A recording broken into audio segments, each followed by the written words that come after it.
അസ്സലാമലൈക്കും, welcome to my channel. അപ്പോൾ ഇന്ന് നമുക്ക് കൗച്ചിങ് സ്റ്റിച്ച് എങ്ങനെയാണ് ചെയ്യുന്നതെന്ന് പഠിക്കാം. അതിനായിട്ട് ഞാൻ സിമ്പിളായിട്ടൊരു ഫിഷിൻ്റെ ഡിസൈൻ ഇങ്ങനെ ചെറുതായിട്ടിങ്ങനെ വരച്ചു കൊടുത്തിട്ടുണ്ട്. ഞാനിപ്പം ഈ കളർ നൂലൊക്കെയാണ് അതിനായിട്ട് സെലക്ട് ചെയ്തിരിക്കുന്നത്. അപ്പോൾ ഫസ്റ്റ് സ്റ്റെപ്പ് നമ്മൾ രണ്ട് നീഡിലായിട്ട് ത്രെഡ് കോർത്ത് വയ്ക്കുക. നിങ്ങൾക്ക് വേണമെങ്കിൽ വേറെ വേറെ കളർ എടുക്കാം. ഞാനിപ്പോൾ ഇവിടെ ഒരേ കളറാണ് എടുത്തിരിക്കുന്നത്. അതൊക്കെ നിങ്ങളുടെ ഇഷ്ടം പോലെ. എന്നിട്ട് നമ്മൾ സ്റ്റിച്ച് തുടങ്ങാൻ ഉദ്ദേശിക്കുന്ന ഭാഗത്ത് ആ നീഡിൽ കുത്തി മുകളിലേക്ക് എടുക്കുക. എന്നിട്ട് ആ കുത്തി എടുത്ത നീഡിൽ ആ ത്രെഡ് അവിടെ ലൂസായിട്ട് ഇടുക. എന്നിട്ട് വേറൊരു നീഡിലില്ലേ, ആ നീഡിലെടുക്കുക. എടുത്തിട്ട് നമ്മൾ സ്റ്റിച്ചിൻ്റെ എത്ര നീളമാണ് നമ്മൾ ഉദ്ദേശിക്കുന്നതോ ആ നീളത്തിൽ അതേ ലൈനിൻ്റെ താഴെയായിട്ട്, അതായത് ആ ഡിസൈൻ്റെ താഴെയായിട്ട് കുത്തി എടുത്തിട്ട് ഈ ഫസ്റ്റ് എടുത്ത ത്രെഡിനെ അങ്ങ് ലോക്ക് ചെയ്യുക. അതായത് വലതുവശത്തൂടെ എടുത്ത് ഇടതുവശത്തോടെ കുത്തി ഇറക്കുക, അല്ലെങ്കിൽ ഇടതുവശത്തൂടെ എടുത്ത് അതായത് അതിൻ്റെ മുകളിലൂടെ അപ്പുറത്തെ വശത്ത് ഈ വശത്തു നിന്ന് ആ മറുവശത്തൂടെ ഇറക്കി അതിനെ അങ്ങ് ലോക്ക് ചെയ്യുക.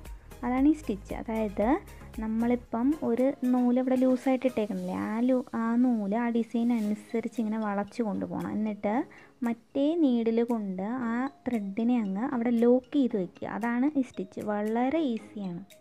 ഒന്നും കൂടി വ്യക്തമായിട്ട് പറയുകയാണെങ്കിൽ, നമ്മളിപ്പോൾ ഒരു ഡിസൈനിന് മുകളിലൂടെ സ്കെച്ച് പെന്ന് കൊണ്ട് വരയ്ക്കില്ലേ, അതുപോലെ നമ്മൾ ഫസ്റ്റ് എടുത്ത ത്രെഡ് ആ ഡിസൈനിന് മുകളിലൂടെ അങ്ങനെ ഷേപ്പിനങ്ങനെ വളച്ച് അങ്ങനെ കൊണ്ടുപോകണം, ആ ഡിസൈനനുസരിച്ച്. അപ്പം മറ്റേ ത്രെഡില്ലേ, ഫസ്റ്റ് എടുത്ത് വേറൊരെണ്ണം എക്സ്ട്രാ എടുക്കുന്നില്ലേ, അത് വെച്ചാണ് നമ്മൾ ഈ ഫസ്റ്റ് ത്രെഡിനെ ലോക്ക് ചെയ്യുന്നത്. നമ്മൾ വീഡിയോ നന്നായിട്ട് ശ്രദ്ധിക്കണം, പറഞ്ഞ് ബലിപ്പിക്കാൻ അങ്ങോട്ട് പറ്റുന്നില്ല. നമ്മൾ ആ ത്രെഡിൻ്റെ മുകളിലൂടെ ഇട്ട് അതങ്ങ് ലോക്ക് ചെയ്യും. അതായത് ആ ത്രെഡിൻ്റെ ഒരു വശത്തൂടെ എടുത്ത് ഈ വശത്തൂടെ അങ്ങ് ലോക്ക് ചെയ്യും. ഒരു കെട്ടിട്ട് ഇങ്ങനെ പോകുന്നത്.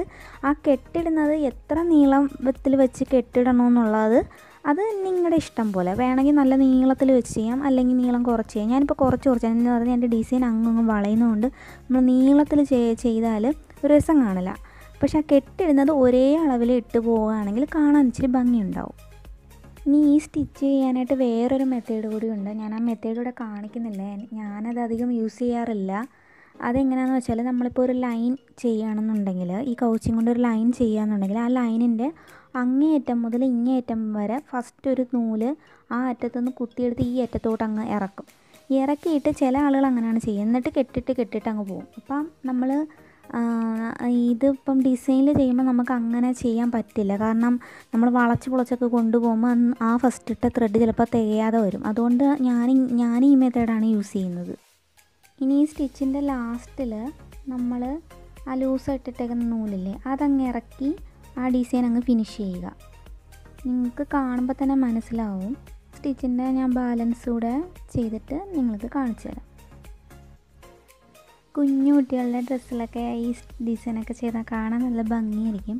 അപ്പം നമുക്ക് അടുത്ത വീഡിയോയിൽ അടുത്ത സ്റ്റിച്ചുമായിട്ട് കാണാം. അപ്പോൾ എൻ്റെ വീഡിയോ ലൈക്ക് ചെയ്യുക, ഷെയർ ചെയ്യുക, എൻ്റെ ചാനൽ സബ്സ്ക്രൈബ് ചെയ്യുക.